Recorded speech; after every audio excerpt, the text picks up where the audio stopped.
So we come up with new sets and all that, and over the process of time, we get a sense of what might work well with that music, what sort of figures that music might help support. And so, you know, the callers choosing something at that time that might have, you know, very smooth and elegant moves, spacious moves and that kind of thing. You know, well, we have music that might complement that a little better, or if it's like very balancy and very chunky, I do try to have that awareness of it. You turn a right, left hand to 180, it's easier to cooperate when you go this way than to go that way. It takes up less space. More steps and and guys go in. I mean, I think that it's nice to bring those two elements together. You know, I mean, we want to have very dynamic music and to have variety within that, of course, and to have it open.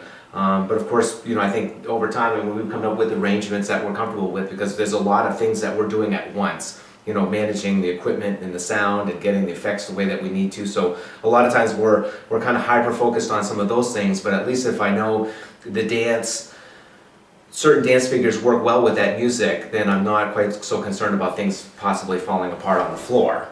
You know, the matches tend to work well, and so if you get a nice flow with the dancers being able to do the moves to the music, I think it really complements the music. It helps me anyway, you know, when their energy is very in sync with our energy at that time.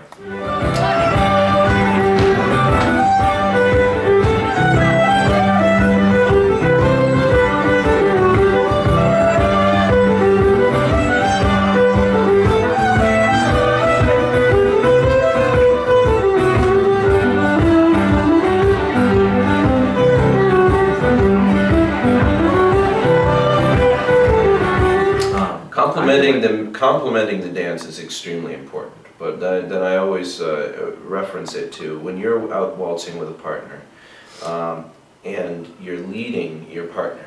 There's no set dance except for the fact you got this 1, 2, 3, 1, 2, 3 thing happening, and you can get into a nice flow with it. But you also have turns and you have flourishes and you have things that you can do that are very appropriate in part of the dance. But when I feel like I am playing on stage, I feel like I'm leading. I'm leading the dancers, even though there's something happening that is being led by a caller.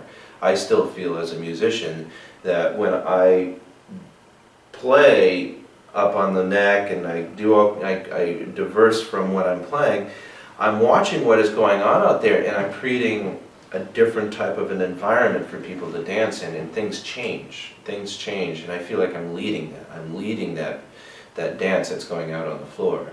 I feel it's very important to watch what is happening as far as the moves and the gypsies and that kind of thing, and I really do try to tailor what I play to that, but even more so I try to drag the energy, you know, really move the energy around. So let's bring it down, let's bring it back up, the dynamics of what's going on out there.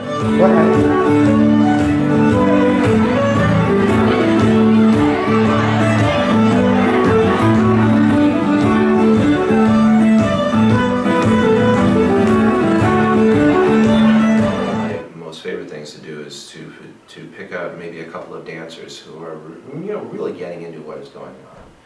And it's almost like I feel like I'm playing to them, you know, I'm playing to this thing that's happening out on the floor, and I'm watching the fact that, you know, they might have a forward and back where they're really getting into the forward and back, and I'll accent that. I'm watching what is happening, and there's this huge dialogue that's happening between, you know, me and the dancers, and I'll try to maybe go into an improvised thing, or maybe even drive the modal a little bit, you know, and both Don and I respond to each other that way as well. It's like, oh, what is that doing now? Or what's John doing now? And, you know, so we try to be very, very aware to all of our surroundings.